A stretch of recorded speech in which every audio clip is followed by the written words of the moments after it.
We are barely 6 weeks into 2026, and there have already been over 100 vehicle recalls in the UK alone since the 1st of January. Now, I've pulled the data from the DVSA's vehicle recall database, analysed it, and found what I think are the top 10 scariest vehicle recalls in 2026 alone. Let's start with some headline numbers. Now, my top 10 actually focuses primarily on passenger vehicles, and that's because they represent the vast majority of recalls. Out of the 112 recalls in total, 63 are passenger cars, individual make and models. Second to that is vans and LCVs with only 18 recalls, motorcycles with 12, and heavy trucks with just 19. The top manufacturer, the one that has the most recalls out of all of them, is actually Ford with 39 recalls out of that 63, nearly 4 times as many as any other manufacturer. Second to them is Honda Motorcycles with 12 and BMW with 10. I'm going to come on to Peugeot because they actually feature in the top 10, but their total number of recalls is only 8. Now, Ford doesn't actually feature in the top 10 at all because most of their recalls aren't quite as severe. They don't represent as much of a safety concern as some of the others. I think the worst one they have is a seatbelt pre-tension issue. Another one is a risk of the high volt battery becoming loose, and there was also the 12 volt battery has a risk of venting, i.e. venting acid into the atmosphere. Before I name each make and model in the top 10, I do want to mention a very specific type of recall, and that is the Takata airbag recall. Now, whilst it doesn't feature in my top 10, and I'll explain in a minute why, it is actually quite serious. It is the largest cause of recalls in history, affecting approximately 100 million vehicles globally.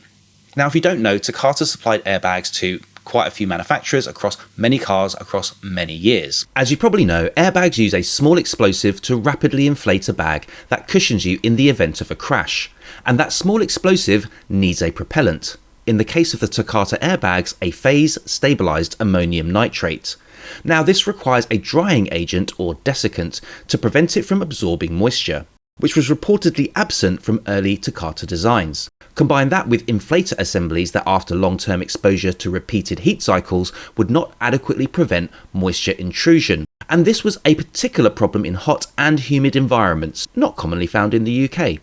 As a result of that moisture absorption, when the airbag was triggered, the explosive would detonate at a much higher pressure than the assembly was designed to withstand, shattering it and firing fragments into either the driver and/or passengers, unfortunately causing both injuries and, in some cases, fatalities. Those fatalities now total an estimated 38 worldwide, although none in the UK, one in France, I think a couple around the world, but the largest affected nation is actually the USA with around 29 fatalities and over 400 injuries. Now, this does sound like a pretty scary recall, but the reason it didn't make it into my top 10 because I'm focusing primarily on the UK and they are extremely low risk in the UK. I personally think it is well worth getting it fixed because all of these recalls are fixed entirely free of charge by the manufacturer. I'm going to now focus on the top 10, starting with 10th place, where we have Peugeot. The Peugeot 3008, made between 2024 and 2025, have a risk of loss of control. And this is because they actually failed to tighten the wheel bolts on a number of vehicles that left the factory. Now, the numbers affected by this are relatively low, but let me tell you why this is quite scary. I've actually been affected by a wheel bolt letting go whilst driving on the road. And trust me, it is not a fun experience to have. I happened to be on a 60 mile an hour single carriageway road. Fortunately, it was very, very quiet. There was no one coming the other way. And the inside left wheel bolts just let go. The wheel kind of turned this way and it threw the car across the central line onto the other side of the road. I managed to get control of it and pull it over to the side of the road. Obviously, I ended up getting towed. Now, if a vehicle had been coming the other way at the same time, with me doing 60 and them doing 60, that would have been a terrible head-on collision. And that is why I think something like a wheel bolt failing is an absolutely terrifying thing to actually experience. And this is why, if you have a Peugeot 3008 between 2024 and 2025, just check if it falls into the recall category. Again, details will be at the end of the video of how to check your specific car. Next on our list in 9th place is Mercedes-Benz with E-Classes made between 2024 and 2025. Now in this case, it's a problem with the routing of the transmission wiring harness, which on its own doesn't sound terrible, unless of course that problem ends up bringing it into contact with moving parts that could then wear through it. This can actually cause a complete malfunction of the transmission, and this falls into the loss of control category. And believe me, if your transmission locks up or malfunctions while you're doing 70 on the motorway, it's unlikely to end well. Now, not a huge number of vehicles were affected, only some, and it's pretty straightforward for your dealer to inspect to see if it is actually routed correctly or if it needs rectification. And again, all of these recalls have to be rectified by the manufacturer free of charge. Now let's move on to 8th place. Actually, no, I'm going to deal with 8th, 7th and 6th as a joint 6th place, because even though this affects 3 different makes and models, it's actually exactly the same problem. Starting with the Citroën Berlingo from 2023 to 25, the Peugeot Rifter from 2023 to 25, and the Vauxhall Combo from 2023 to 25. If you know anything about your brands, you'll know that they all fall under the Stellantis brand and are essentially based on the same platform. These are technically small vans, but they can be configured as passenger vehicles with multiple seats, and that's why I've included them in the list. And in all 3 cases, a number of vehicles had the wrong wheel bolts fitted. Yes, another wheel bolt issue, which has the risk of resulting in a possible loss of control. Now, I've already told you how scary that is. Now, it was a small number of cars, but unlike the other example where they just hadn't talked to them correctly, this isn't something you can just address easily. You actually have to make sure that you inspect the wheel bolts and get new ones. If I were you, if it's found that even one bolt is wrong on one of the wheels, I would just replace all of the bolts on that particular wheel just to be safe. Moving up the list from 6th into 5th, well, technically a joint 4th, with a car company that I've never heard of before.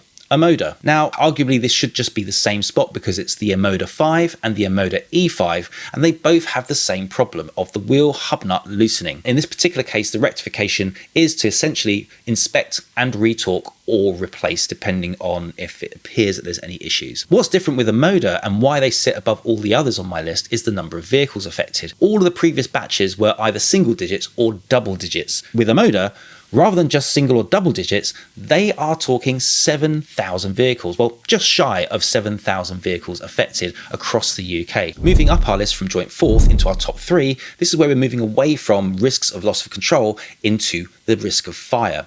Starting with the Cupra Born, made in 2023. Now, this is actually a small number of vehicles affected according to the DVSA data, but this can affect the high voltage module in your car. This can cause overheating, and as I understand it, this could then cause thermal runaway and therefore a risk of a fire.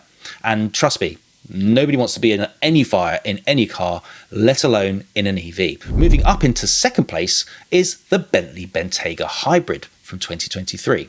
Now, they actually have an issue with their battery control software, and a defect in the battery energy control system can actually cause overheating. And again, as I understand it, the result of that can be thermal runaway of the battery. You know, this is essentially where a battery cell in there gets hot and that causes overheating around it, and then the whole thing just basically goes up in flames.